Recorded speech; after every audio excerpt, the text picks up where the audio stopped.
A California pastor is free and back on American soil tonight after spending nearly 2 decades in a Chinese prison.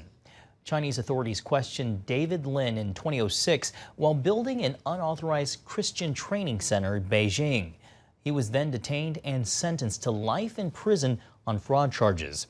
Lin has denied all wrongdoing. The State Department commenting on his release tonight that it welcomes his return. Well, joining us now is Stephen Schneck, chair of the United States Commission on International Religious Freedom. Dr. Schneck, thank you so much for joining us. So can I ask, how did you learn of Pastor Lin's release and what's your reaction?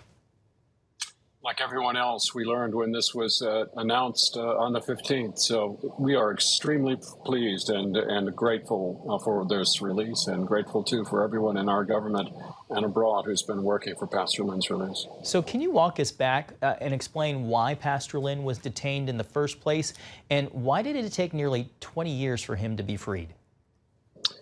Pastor Lin is part of the Chinese Protestant house church movement, which is a group of Christians in China that has refused to go along with or cooperate with the state-sanctioned Three Self Church.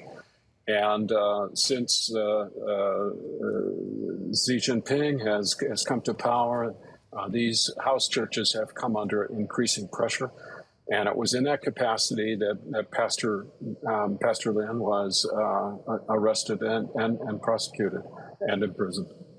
Can you talk about the risk for other Christians in China? Do they face similar treatment, or is this an isolated, unique case? It remains, in fact, tremendously scary for Christians in China, particularly Christians that refuse to go along with the Communist Party's efforts to control churches in the country. So it's a situation that's bad, and frankly a situation that's worsening in recent years. So why aren't we seeing more? Why is there not more forceful statements and forceful calls to action from the U.S. government, whether it be from the executive branch or even lawmakers on Capitol Hill, to kind of place a broad focus on this issue? You know, it's difficult to understand why. I mean, China has for more than a decade been named as a country of particular concern by the State Department in regards to its violations of religious freedom. So this is, in fact, something that our government is aware of. But I fear that for reasons of international geopolitics, our concern with China's role in the world, that issues like religious freedom sometimes don't get the attention that they desperately need. Can you talk about how the U.S. Commission on International Religious Freedom is fighting for Christians, and not just Christians, but other religious minorities in China? Yeah, actually, in fact, let me take a moment to note that, it's not just Christians. It's Muslim Uyghurs, it's Tibetan Buddhists, it's underground Catholics, it's the Falun Gong, it's a whole host of minority religions in China that are really under the boot of what's happening right now. Is there anything else you'd like to add while we have you here on the subject of China and the threats when it comes to religious persecution for religious minorities?